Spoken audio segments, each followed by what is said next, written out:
سلیمان ماموں سے حیا کا خیال رکھنے کا وعدہ بھی نہیں نبھا سکا تھا، وہ بے بسی کی انتہا تھی۔ اس نے پھٹتے سر اور تناؤ کا شکار اعصاب کے ساتھ سوچنے کی کوشش کی، اب وہ کیا کرے؟ وہ اکیلا آدمی ان کی کسی شپ پر حملہ تو نہیں کر سکتا تھا۔ اسے پولیس کی مدد چاہیے تھی، اسے فورس چاہیے تھی، ایسے لوگ جو اس کے کہے سے آگے پیچھے نہ ہٹے، سانپ بھی مرے اور لاٹھی بھی نہ ٹوٹے۔ اسے صرف حیا کو بچانا ہی نہیں بلکہ میڈیا اور تفتیشی افسران کی نظر سے بھی ان کو دور رکھنا تھا۔ اس قہر آلودہ یک بستہ رات میں وہیں کھڑے کھڑے اس نے اپنے تمام کانٹیکٹس استعمال کیے۔ بے حد شدید سر درد اور بار بار دھندلی پڑتی بساط کے ساتھ وہ پل کے اس پار کھڑا تھا، ایک خوف جو ہر سو اس کے ساتھ تھا، کہیں وہ دیر نہ کر دے، کہیں کچھ برا نہ ہو جائے۔ بہت عرصے بعد اس نے خود کو اتنا بے بس اور مضطرب محسوس کیا تھا۔ وہ عبد الرحمن پاشا تھا، مگر وہ کچھ نہیں کر سکتا تھا کیونکہ عبد الرحمن پاشا ایک بڑے نام کے سوا کچھ نہ تھا۔ استنبول میں خفیہ پولیس کی ایک برانچ ٹرسٹ ٹیم کہلاتی تھی۔ یہ سادہ کپڑوں میں سڑکوں پر پیٹرول والے اہلکار تھے، بہت قابل تھے اور ان سے اس کی اچھی شناسائی تھی۔ ایک آفیسر کے لیے تو اس نے کئی کام بھی کر کے دیے تھے، صرف اس لیے کہ کل کو وہ اس کے کام کر کے دے گا، اور اب وہ وقت آن پہنچا تھا جب اسے احسان کا بدلہ احسان چاہیے تھا۔ ٹرسٹ ٹیم کا وہ یونٹ جلد ہی جگہ پر پہنچ گیا، ایک ایک منٹ قیمتی تھا۔ انہوں نے علاقے کو گھیر کر باری باری خاموشی سے شپ پر اترنا شروع کر دیا۔ چند بندے پکڑے گئے، چند کو گرایا، کسی کے سر پر پستول رکھ کر لڑکیوں کا پوچھا، اور بالآخر ان کو وہ راہداری مل ہی گئی جہاں ایک کمرے میں لڑکیاں بند تھی۔ وہ اس کمرے کا دروازہ کھول کر اندر داخل ہونے والوں میں سب سے آگے تھا۔ اندر ایک دم سے روشنی کی گئی، اندھیرے میں بے ہوش نیم جان پڑی لڑکیاں بہت بری حالت میں تھیں۔ وہ تیزی سے آگے بڑھا اور حیا کو ڈھونڈنا چاہا۔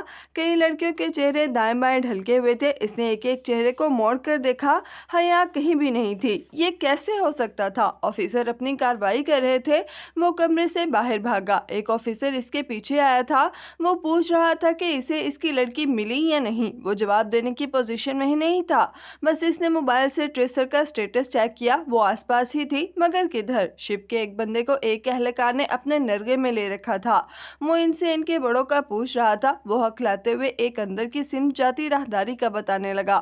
جہان نے پوری بات نہیں سنی، وہ اس طرف بھاگا، ساتھ ہی اس نے حیا کو کال ملائی۔ حیا کا فون رومنگ پہ تھا، وہ کال نہیں جا سکتی تھی کہ بیلنس ختم تھا، مگر اس نے سسٹم ہیک کر کے کال ملائی، اور یہ سب تب ہوا جب وہ اور اس کے ساتھی آفیسر دوڑتے قدموں سے اس راہداری میں بھاگتے جا رہے تھے۔ اور تبھی اس نے ایک کمرے کے پیچھے سے حیا کی چیخیں سنی۔ وہ رک گیا، اس آواز کو وہ بہت اچھے سے پہچانتا تھا، یہ حیا ہی تھی۔ اس کا دماغ گول گول گھومنے لگا، وہ دیوانہ وار چیخ رہی تھی، اسے لگا وہ اس کو کھو چکا ہے، وہ ناکام ہو چکا ہے، وہ اسے محفوظ نہیں رکھ سکا، وہ اپنی بیوی کی حفاظت نہیں کر سکا۔ وہاں مزید لوگ بھی آ گئے تھے، دو آفیسرز کمرے کے دروازے کے در سے اندر دھواں پیدا کرنے والے بم چھوڑنے لگے۔ وہ ہر چیز سے بے نیاز زور زور سے دروازے کو بوٹ سے ٹھوکر مارنے لگا۔ وہ چیخ رہی تھی، کمرے میں یقیناً دھواں بھر رہا ہوگا، اور وہ چیخے جا رہی تھی۔ ایک مردانہ آواز بھی سنائی دے رہی تھی۔ زوردار ٹھوکر کے ساتھ دروازہ کھلا اور وہ لوگ کسی بہتے سیلاب کی طرح اندر داخل ہوئے۔ عین اسی وقت اس آدمی نے اس کی بیوی کو آتش دان پر پھینک دیا تھا۔ وہ اس کی زندگی کا سب سے تکلیف دہ منظر تھا۔ کمرے میں بہت سا دھواں پھیلا تھا، وہ برف کی رات نہیں تھی، وہ آگ کی رات تھی، اور وہ کرسی پر بدی زخمی دہکائے گئے بازو کے ساتھ آگ کے قریب اوندھے منہ گری ہوئی تھی۔ اس کے لباس کا دامن جل رہا تھا، مگر باقی اس کا لباس ٹھیک تھا۔ ایک آفیسر تیزی سے اس کے لباس کو بجھانے لگا۔ جہان حیا کی طرف نہیں گیا، وہ تیزی سے اس پست قد روسی کی جانب بڑھا تھا جس نے اس کی بیوی کو تشدد کا نشانہ بنایا تھا، اور اس کی ہمت بھی کیسے ہوئی کہ وہ اس کی بیوی کو ہاتھ بھی لگائے۔ سر درد، بخار، فرسٹریشن اور غصہ، ایک جنون تھا جو اس پر سوار ہو گیا تھا۔ اس نے اس روسی کو گردن سے پکڑا اور پھر اسے دھکیلتے ہوئے اس کا سر دیوار سے دے مارا۔ روسی نے جواب میں اس کے سینے پر زور سے لات ماری۔ وہ لمحے بھر کو سنبھل نہیں پایا اور پیچھے جا کر لگا۔ سر پر چوٹ لگی، پہلے سے موجود درد جیسے پھٹنے کے قریب آ گیا، مگر اگلے ہی پل وہ دیوانہ وار آگے بڑھا اور روسی کو پھر سے گردن سے دبوچا۔ اسی جنون امیز انداز میں اب وہ اس کا سر بار بار دیوار سے مار رہا تھا۔ لہو لہان ہوئے روسی نے جوابی حملہ کرنے کی کوشش کی، مگر وہ نہیں رکا۔ اگر اس کا دوست آفیسر اس کو نہ پکڑتا تو شاید وہ اس کو